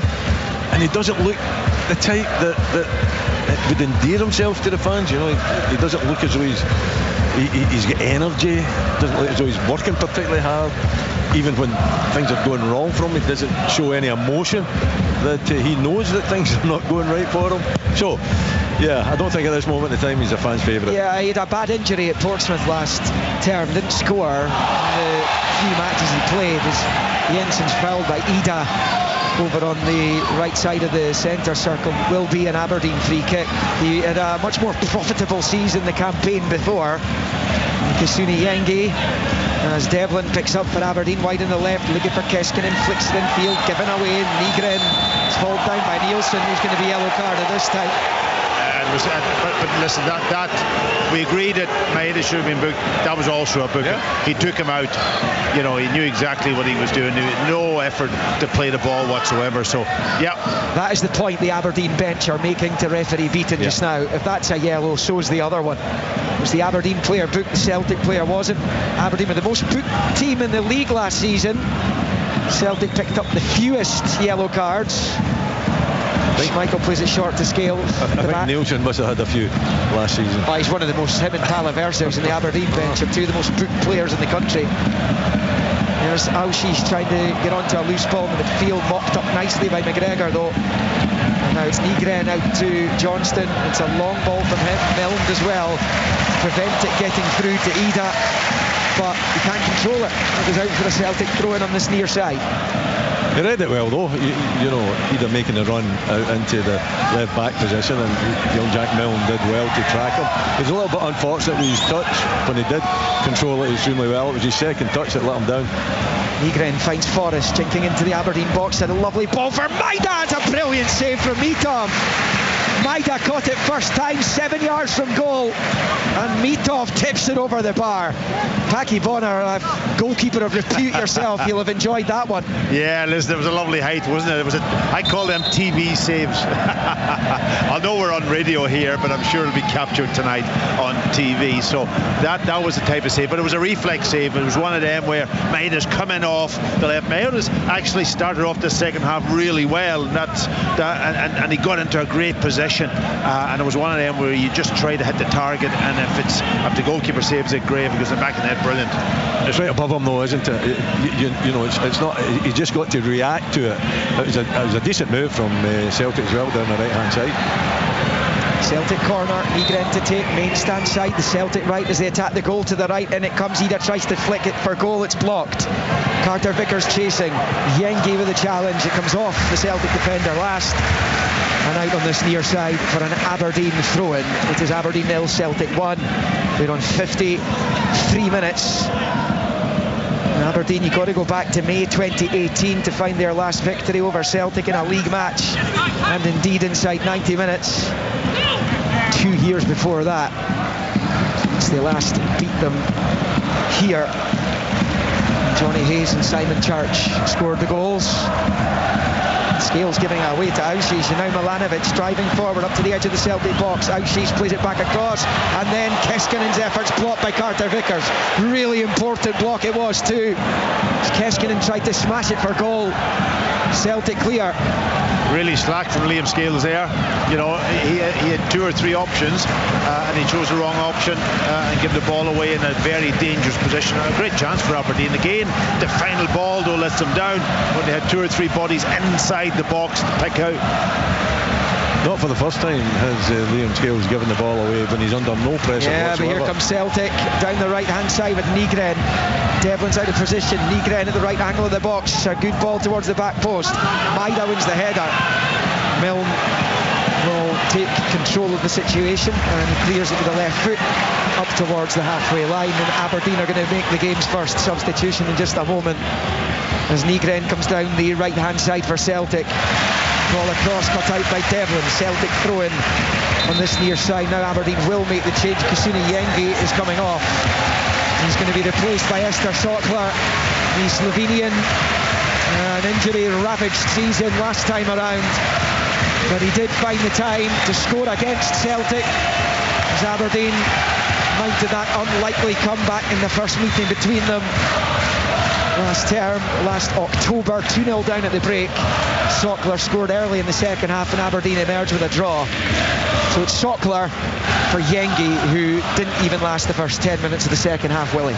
And we can't be surprised about that substitution because Yengi's made no impression at all, in the time that he's been on the park this afternoon. Sokler gets the opportunity. He's been a bit part player, hasn't he, really? His career at Aberdeen. He's getting another opportunity here off the bench, albeit, but he's got to do something. I think it can only be a positive move because I just felt that Yengi isn't anywhere near up to speed and his touch is so poor. Long ball, Schmeichel, they're going to get Forrest in behind Devlin. Forrest is going to chase. Is he going to be able to keep it in? He is. He plays it across first time and Milne puts it behind for a corner down in the near side. It's so cheap from an Aberdeen point of view. One long ball and Forrest is in behind. Yeah, I thought Mitov might have been the one that was going to come in and carried all the way to the byline and always outside the box, but I think he was in a good position to come and deal with it, but he left it, and then Forrest, using his pace, got to the byline and did well to keep it in and won the side a corner. Nygren again, left-footed, is going to take it short this time to Forrest. Level with the Aberdeen penalty spot. Square ball, McGregor at the edge of the box, he's off target. And he smashes it high and wide and it stays. Aberdeen 0, Celtic 1 here. Yeah, we've seen him get into that position before, haven't we? It just came off the side of his left foot and went away from goal, but he is particularly really good in that position to get his foot round the ball. Just his technique let him down in this occasion. Dimitar Mitov then with the goal kick for Aberdeen here. Right-footed.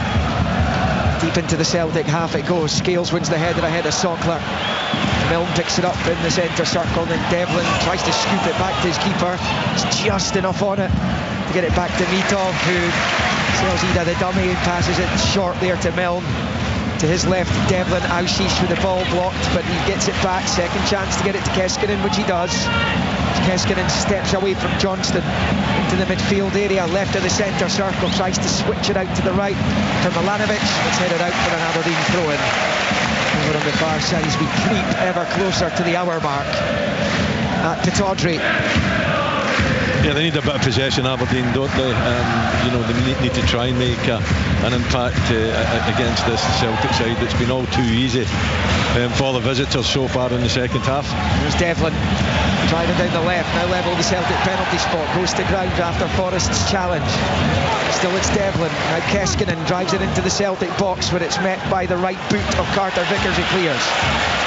Milne for Auschis, fouled by McGregor. Aberdeen free kick. It's just beyond the midway point of the Celtic half. Yeah, the game's heating up a little bit, isn't it? It's been a low-key game so far, but I just think, we're getting into that second half. Aberdeen's only a goal behind. They know that they're still in this game. Yeah. Not very much so, there's a bit more contact player to player in the second half as well, so there's a good attitude from the Dons to try to get back into this game. Shinnie will take the free kick, short it comes to Milanovic, he gets it all wrong. He hits it with a side foot, it's tame and it's blocked by the first man. See what they were trying to do there, as it goes all the way back to Mitov from Devlin. Mitov clears under pressure from Callum McGregor out to the right hand side. Milanovic chasing, Tierney winning it though. And he heads it out for an Aberdeen throw-in level with the Celtic 18-yard line. Yeah, nothing wrong with that ball. Play it in behind, get players up on top of it and win yourself a throw-in in the opposition half. Important for Aberdeen just to stay in the game. Nielsen passes it straight out the pitch again over on the far side. Well, he's a big favourite of Jimmy Tillins, is Sivert Nielsen. He was with him at Elfsborg in Sweden, and the amount of times he's wasted Aberdeen possession this afternoon is incredible. Yeah, but I don't know. Listen, I described a long ball, won a throw and get up there, set it up. create something to get the ball into the box, then they take a short when they give it away, and Celtic are back in possession. That's been what it's like the whole game, though, isn't it? I think Aberdeen have managed to get themselves on certain occasions up into that final third, but once you get there, there's very little done with it. You are listening to Aberdeen 0, Celtic 1 here, the first action of the Scottish Premiership this afternoon as the Dons give it away. It's Forrest as cross comes in. Mitov decided to leave it. It sails behind the other side of the goal frame for a goal kick. Wrong decision, I would suggest. I agree with you, Willie. I think James Forrest has got to take the touch there. If he takes the touch, Maida's coming in off that. It's a really heavy challenge by Scales, who's immediately into the book there, and Graham Shinney goes after him too. Yeah, you're not allowed to dive in like that in the modern game. I think Willie in your day might have got away with it, but in the modern game, if you dive in, there was no need to dive in. He wasn't going anywhere. No, it isn't a clean tackle either. He doesn't get the ball. He misses the ball completely. He takes the player out. So it's definitely a yellow card. Don't think there's any doubt about that. John Beaton's made the right decision there, but it's definitely violent conduct as well. So borderline. Don't think it is a red, but at the same time, it's certainly a yellow. Yeah, there was no ongoing checks to see if it should be upgraded. It's game on as Aberdeen come down the right. It's Maida winning it ahead of Milanovic, though. Up towards Ida, who can only head it out for a throw on the far side. He's been as effective for Celtic as Yengi for Aberdeen. Yengi off the park now. Storrington goes back to Mitov. So Aberdeen 0, Celtic 1. BBC Radio 5 Live and BBC Radio Scotland. And those two Premiership matches to come. 3 o'clock kickoff. Dundee United Hearts, Hibs Kilmarnock live on Radio Scotland for you later on 5 Live. It will be the Community Shield, Crystal Palace against Liverpool. Sure to be an emotional day at Wembley for the Liverpool supporters, for the squad, as they play their first competitive game since the death of Diogo Jota. There's also Championship action. Leicester, Sheffield Wednesday, first game for them this season in the second tier. Here at Pittodrie, it's all about the Scottish Premiership, and it is Celtic in possession. Schmeichel to Scales, and back to Schmeichel. Square ball for Carter Vickers, and then out to Johnston, looking to get it up the line, which he does, and then down goes Nygren, and that will be a free kick to Celtic, which is taken quickly by the man who's got the only goal of the game, Benjamin Nygren. Back to Carter Vickers. Nielsen would annoy you if you're playing against him. Yeah. He's, that's another. I don't know how many free kicks he's given away this afternoon. He's only had the one yellow card, but again, he's out of position. He drags a player to the ground, and nothing said about it by the referee. Forrest away from Keskinen to the right angle of the box for Johnston. Back to Forrest. The action swings to our right, but it's given away by McGregor. It's not often that happens, but Sokler's touch, which he was trying to get into the path of Auschwitz, is back in Celtic possession, and they've got it out to Johnston wide on the right. Infield to Forrest. Forrest scoops it back out to Johnston on this right hand side, level with the edge of the D of the Aberdeen box. That must be frustrating also for a striker. There's three, including Adamida, in the box, and they've got a great chance to put that ball in there early, and they take an extra touch and they just pass a square. Now, if you're a striker in there, you'd be demanding the ball in, wouldn't you? And if you're a defender, you've got a smile on your face, haven't you? Because you've not had to deal with anything. So, and it was a great opportunity, plenty of room. It was Forrest, wasn't it? He could have curled it in, no problem whatsoever. Carter Vickers in possession for Celtic. In his own half, rolls it to his right for Johnston. Now it's back with Carter Vickers. And a square ball for Liam Scales. See Leighton Clarkson running up the touchline here. The Aberdeen substitute might be on shortly. The ball down the left-hand side for Celtic was out of play for a throw to Aberdeen. Well, neither team has been. We've seen both these teams play a lot better than we're seeing today. Yeah, well, that was an opportunity. Tierney gets the ball. Naeda's gone short. Adamida's going to burst to get across there and try and be first to show for the ball. He's in between the two centre halves, and it's easy for the centre halves, and the ball's just given away. And that's the bit that you would like a little bit more, and the build-up that Adamida is ready to take those balls into his feet or down the side of centre halves.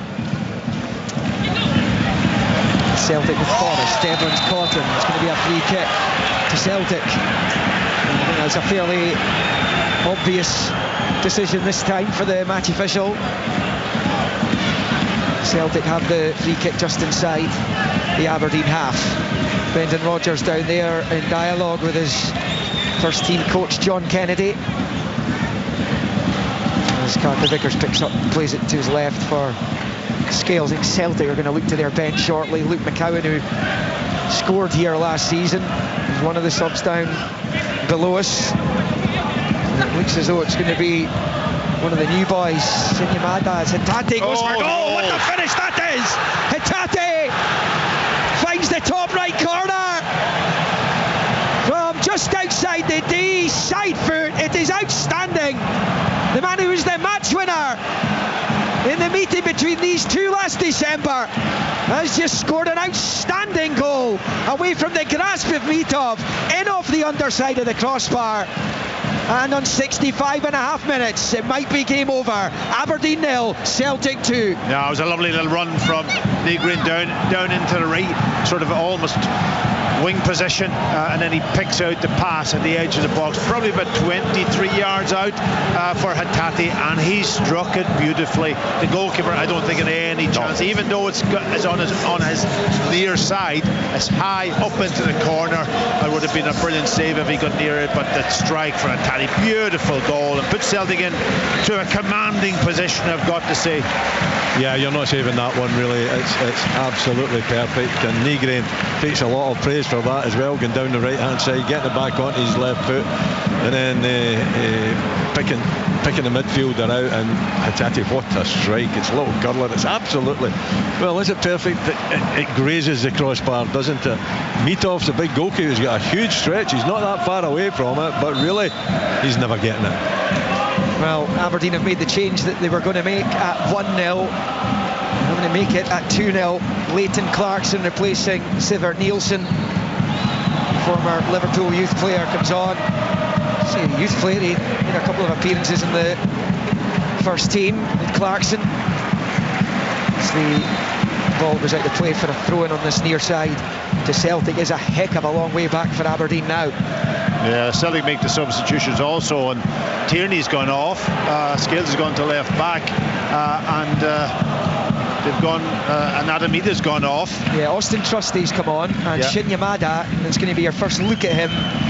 Pat, one of the new signings, has now entered the fray to see what he can offer in the forward areas.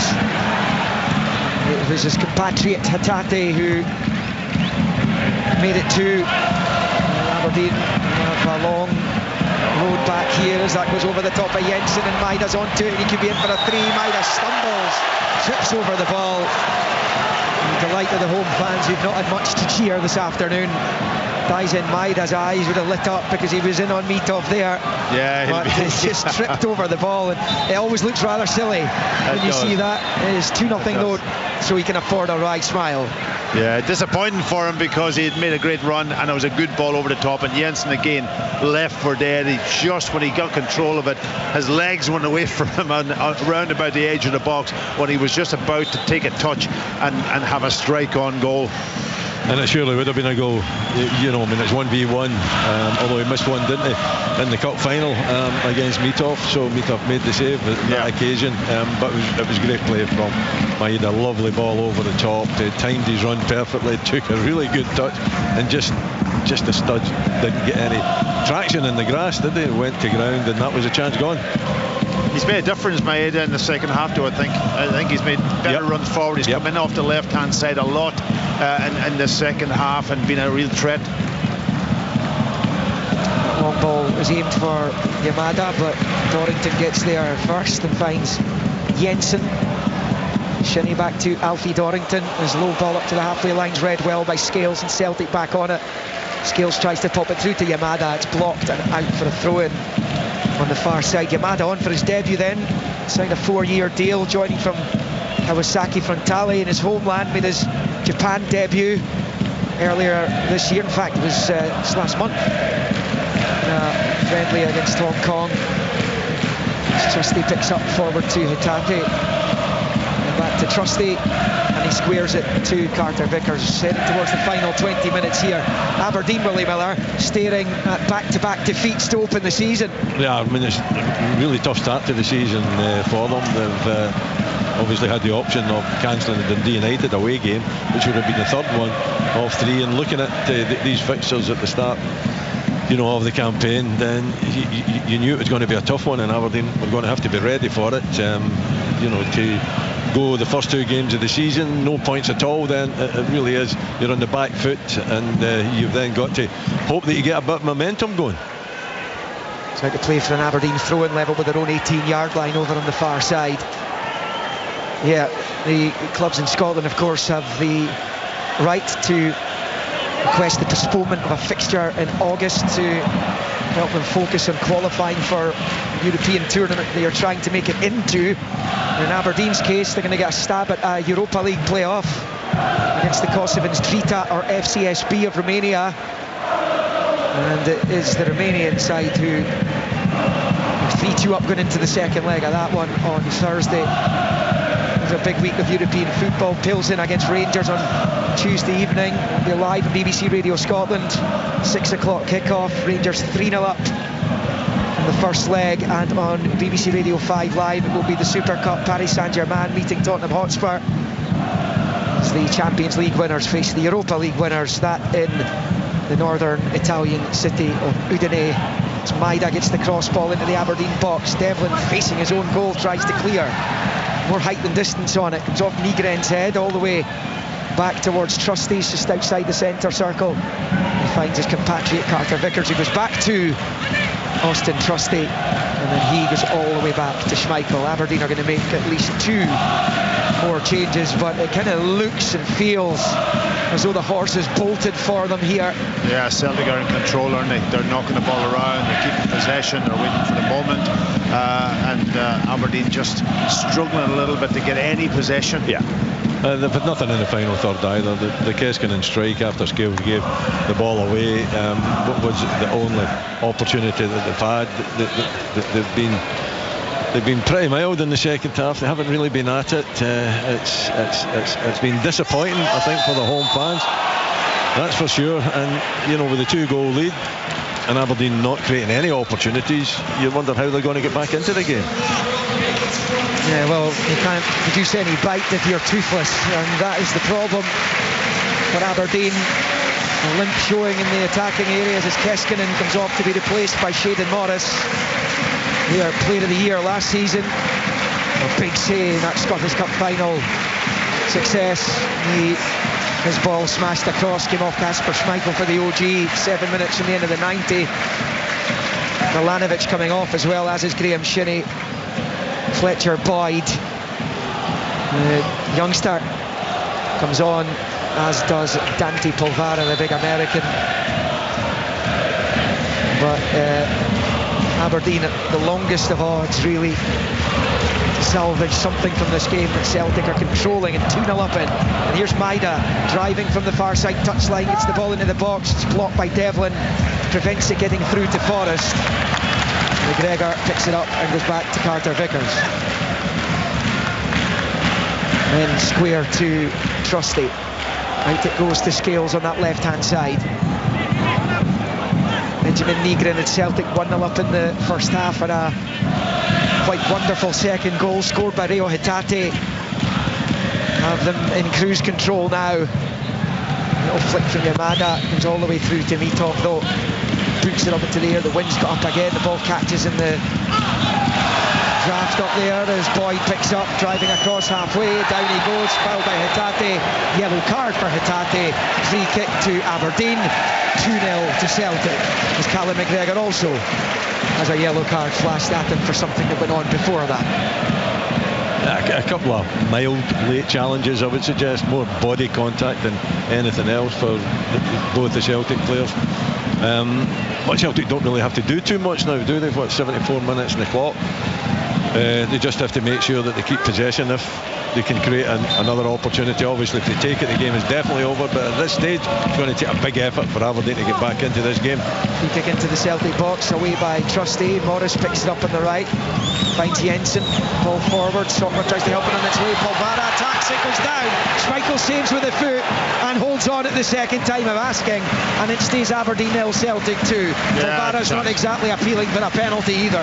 No, I think it was just strength of body actually. I don't think there was a foul there. I'll see it again. I think he's just leant against him. I don't think it was a foul. Wally, what do you think? No, I don't think so. There was a bit of maybe shoulder to shoulder challenge. I thought that Polvara was always struggling to get there as well. He was stretching his leg out, so I think the referees made the right decision. Aberdeen were one of the poorest sides in front of goal for a lot of last season. They were averaging 4 shots on target across the entire campaign in the Premiership.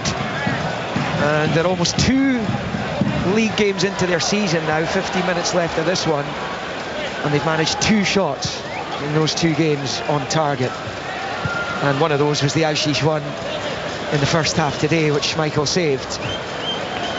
And once again, those forward areas had an issue. They lost Ode Dabag, Kevin Nisbet, Papi Gay was sold recently. All Scottish Cup winners, all forward-thinking players, and Yengi's the only striker to come in. I know Milanovic and Auschwitz are attacking players, but not centre forwards. Obviously they've all had big boots to fill. Bojan Mijovski left a year ago for big money, moved to Girona in Spain. Schmeichel plays it short to his left. But, you know, Trusty. They're high up the pitch there, but they're not pressing. They're not pressing. Celtic. So it's just keeping the ball. You're 2-0 down. Well, they're giving it away this time. Hatate to Polvara, who's in field. Forrest tries to win it back. Polvara on the slide, does enough to force it back to Clarkson. Now Auschwitz. First time ball out wide left for Devlin. To Clarkson. Clarkson looks to pick out a teammate, but he can only pick out Schmeichel's gloves. The Celtic goalkeeper holds on, and it stays Aberdeen 0, Celtic 2. He's better than that, Leighton Clarkson. You know, it was a poor effort from him. Normally his deliveries are pretty accurate, but you know, not on that occasion. Polvara showing good appetite, good attitude there.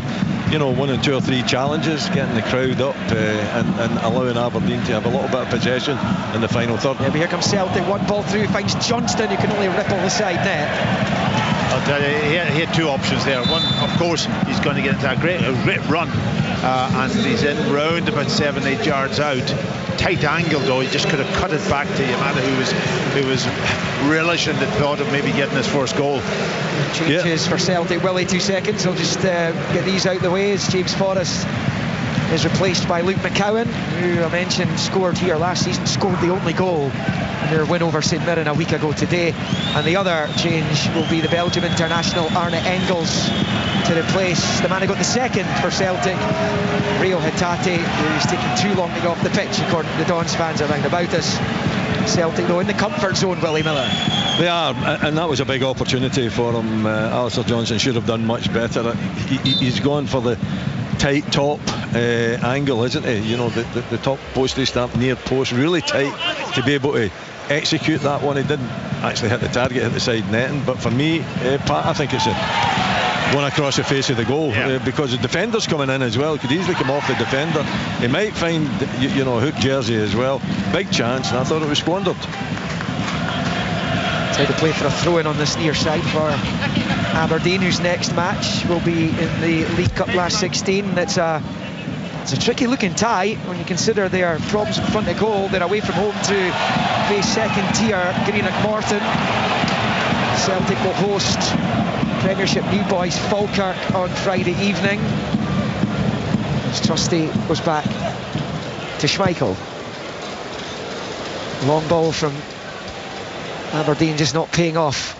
And Scales picks up wide on the left, down the line. It's out of play though for an Aberdeen throw-in, which Auschwitz will leave for Jensen. If Aberdeen are going to make a fist of it in these closing stages, they're going to have to score pretty sharpish. As Jensen goes all the way back to his keeper. Square ball, Mitov to Milne, and then back to Dimitar Mitov. And it goes to that far side for Dorrington, up the line for Jensen. Jensen helps it forward to Boyd. Boyd down the line for Morris, who's going to try and get the run at Trusty, but brilliantly defended by Austin Trusty, because if Morris gets beyond him, he's not catching him. And it's good, strong centre-back play. It was, wasn't it? You know, Morris, you're looking to make that impact, and if he gets a little bit of space in behind the defender, he can certainly do that. But Trusty, you know, he used his body, got his body in front, didn't allow Morris to get any head of steam up, didn't allow Morris to get beyond him either. So, yep, got to say, I enjoyed that one. 2-0 to Celtic. The Community Shield is less than an hour away now. Crystal Palace against Liverpool. Some team news to come from that in just a moment. Aberdeen win the ball back in the midfield and Devlin drives forward, gets it to Clarkson, then Sockler couldn't get it back to Clarkson, blocked by Carter Vickers, and that is going to be an offside anyway, so even if they'd found the net there, it would not have counted. But in the final 10 of the 90 at Pittodrie in the Scottish Premiership, Aberdeen 0, Celtic 2. Meanwhile, Liverpool have 4 of their new signings in the starting lineup for the Community Shield. Wirtz, Kerkez, and Frimpong is in the team, former Celtic player, of course. Ikitike as well. So 4 new signings in for Liverpool for that Community Shield, and commentary of that on BBC Radio 5 Live, 3 o'clock kick-off. The action in Scotland continues as well at 3 o'clock with Dundee United Hearts and Hibs against Kilmarnock. That will be live on BBC Radio Scotland on Sportsound. I think it's always difficult to gauge when Celtic have so much control of the game and they start making changes, but the Aberdeen changes have been positive for them, I think.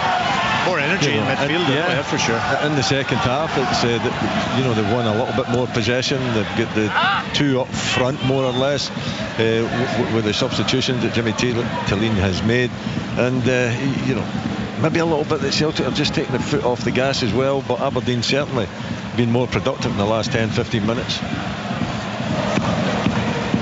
It's back with Schmeichel.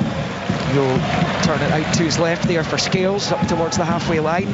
Infield to Engels, then to Scales again. Over on the left side, he's got Maida down the line. Instead he turns back facing his own goal. Passes it back into his own half for Trusty. Trusty will find Carter Vickers. Celtic ease their way towards back-to-back victories at the start of their latest title defence. As far as Aberdeen are concerned, they will not play in the league again until the 31st of August because of the postponement of the trip to Dundee United. There's every chance they could get to the end of August, propping up the embryonic league table. Consider the roaring start they made to last season's quite the contrast, but things have been on a downward trajectory in the league since that explosive start to their season, when there were some mentioning in dispatches that they could potentially mount a title challenge. That very quickly broke down. They won 31 out of the first 33 points available, but only 22 out of the last 81 last season. And this is looking like 5 league wins out of the last 29 as well, as Jensen shuts the door in the face of Engels and knocks it out for a Celtic throw-in, level with the Aberdeen 18-yard line. Any thoughts on Nygren? I think he's done very well. Good. I think he's played well in that position, playing in that sort of inside, sort of right position, broke forward, comfortable on the ball, all of those things. So yeah, he looks like a promising player. He's made his way into the Sweden squad recently, 4 caps.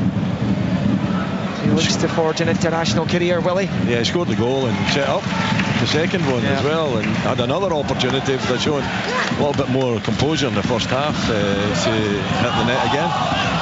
She's fouled by Engels. Aberdeen free kick midway inside their own half. Left the centre. Decent delivery as well, set pieces, corners. Nice left foot. Nygren's made an impression today. Wasn't really hitting the heights last week against St Mirren, but you can see today exactly why Brendan Rodgers has brought him to the club. Auschwitz picks up and fires a long high ball out that right-hand side, looking for Morris. Scales wins the header, and out it goes for an Aberdeen throw-in, level with the edge of the D of the Celtic box. The Aberdeen right. It's with Auschwitz to Jensen on the touchline, and then Dorrington knocks it forwards, comes straight to Trusty though, but a kind of wild attempted clearance there, goes away high into the air and comes off Sokra, not that he knew much about it. So now with Polvara looking for some space at the edge of the box, he's found Shayden Morris. Morris drives for goal, blocked by Scales and away by Trusty. They just do not look threatening at all, this Aberdeen team. No, Polvara's actually made a difference, I think, in the middle of the pitch, and you know, he looks like a threat too when he gets into that forward position. He always seems to, but he seldom starts matches. Andy Polvara, because he was injured at the start of last season. He's one of those who took a penalty in the cup final. It's back with Schmeichel, who didn't manage to save any of those. Trusty finds Carter Vickers. I know a goalkeeper like that as well. I wonder who you could be talking about. No comment. I wonder who you could be talking about there, Willie. Interestingly, it was flagged to me earlier on, Packy. There's been a lot of talk about the Ballon d'Or this week. Scott McTominay being listed in that you were once on the list for the Ballon d'Or. 17th you finished, yeah?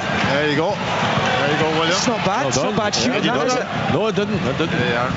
Learn something new every day. I wouldn't be shouting about it though. He was ahead of Ronald Koeman and Gary Lineker.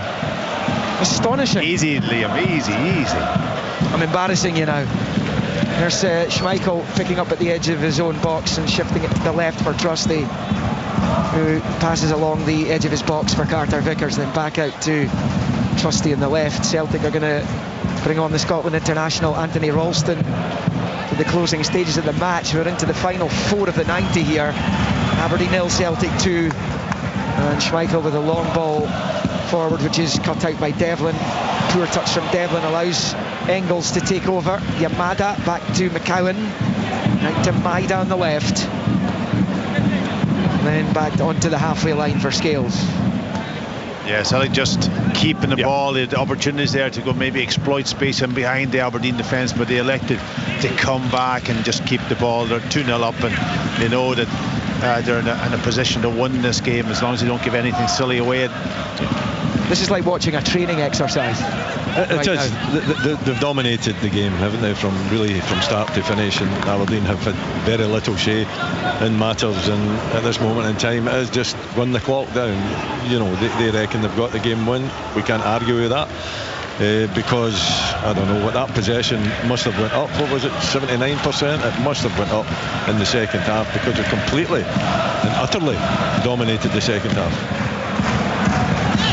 Yeah, it's 72 plays 28 right now. There's going to be 3 minutes on top of the 3 that are remaining here, and unless there's an almighty resurrection for Aberdeen here, it will be 2 defeats at the start of the season for them, 2 victories at the start of the season for Celtic. Aberdeen were matching them point for point all the way through till November last term. They're going to be 6 off the pace after 2 games this season, and it's going to be a long wait for them now for that next league fixture in 3 weeks' time. Well, you probably want to get, if you lose a game, you lose your first couple of matches, you want to get the next league game. You do immediately, don't you? Now yeah. They're not going to have one for 3 weeks. Yeah, a long wait that, isn't it? You know, and sitting at the bottom of the table. Yeah, and the pressure coming on and the uncertainty, and you know, all these new players to bed in as well. And I think that's one downside from not being involved in the Little League Cup section as well. When you've got so many new players coming in to the club, it gives you competitive games to actually get them out there. They're the only team in the Premiership after 2 matches without a point, Aberdeen. As Polvara tries to chase it down, but Celtic work it out of defence. McCowan to Ralston, who is now on. And Maida, the big switch out to Yamada. Johnston came off there to be replaced by Ralston. Good take by Yamada, bursting into the box, pulls it across. Too close to Mitov though, who crouches down and gathers. And it stays 2-0 to Celtic, and we are ticking towards the 90th minute here at Pittodrie. He's got to do better in the substitute, isn't he? Yamada coming down that left-hand side. He's drifted out really well. Good. Made a crossfield pass as well, but then a bit timid. Yeah. You know, taking on Jensen. Jensen's been taken to the cleaners 2 or 3 times. You'd have thought that sitting on the bench, you would have watched that and fancied his chances against him, but didn't make much an attempt at it. He actually looks more like Hatate, isn't he? You know, more a midfielder than he is as of an out-and-out striker. It's interesting. He's not a Kyogo, and he hasn't got that real dynamic pace. And you know, when Kyogo came on the scene first, there was his movement, his almost triple movement at times, which was fantastic. Birmingham City now, Kyogo. Ill-fated spell at Rennes as Boyd plays the ball across from the byline, but it's straight into the gloves of Schmeichel, who holds on. You'll get for listeners on BBC Radio Scotland, we'll have the team news for the 2 matches kicking off at 3 for you. Once we're done here, Dundee United Hearts, Hibs against Kilmarnock. As Nygren looks to pop it through to Yamada, it's cut out by Milne though. And now Sockler out to Jensen over on the right hand side. But in the first of the 3 minutes of stoppage time, the fourth official's forgotten to produce the board. I'd wondered there if I'd missed it. You've reminded him, Liam. That's it now, 3 minutes. Panically turned round to see if he could find the board, and eventually confirms the 3 minutes added on at the end here.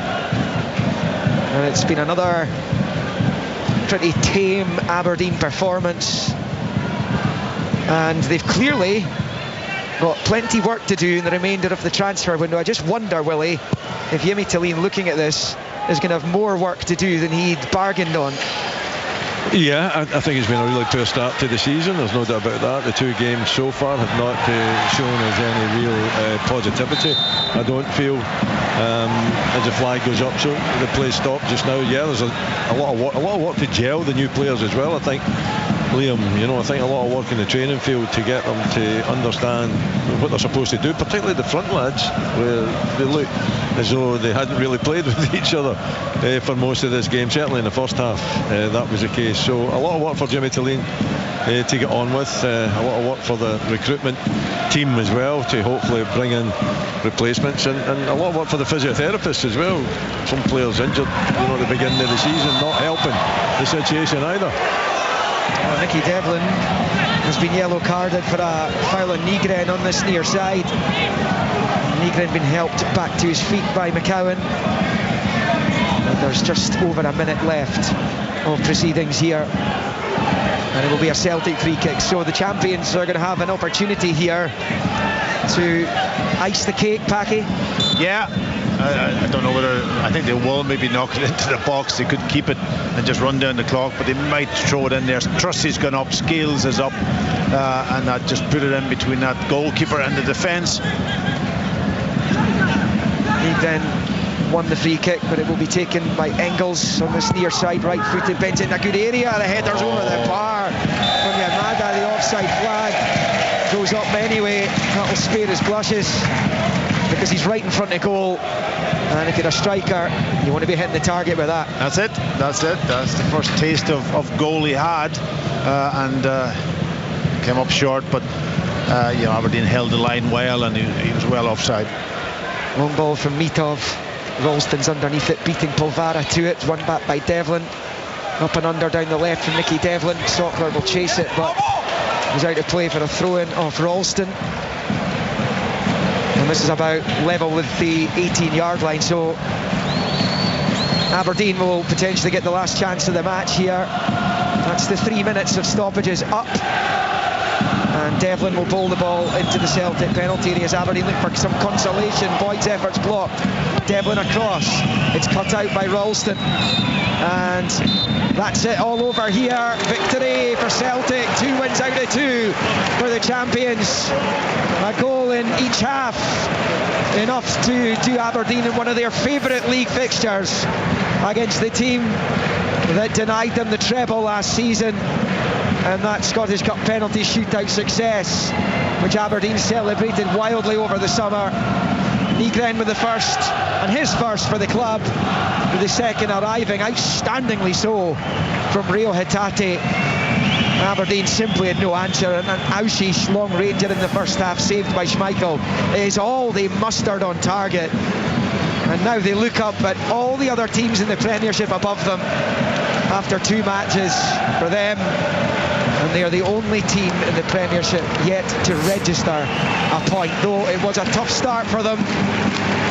Away to Hearts, where they haven't won since 2017, and at home to Celtic, who they haven't beaten here since 2016. And now they've not got a league game for a few weeks. Brendan Rodgers shaking his players by the hand as they produce another 3 points and further capitalising on Rangers' slip to the start of the season for them, dropping 2 points at home to Dundee yesterday.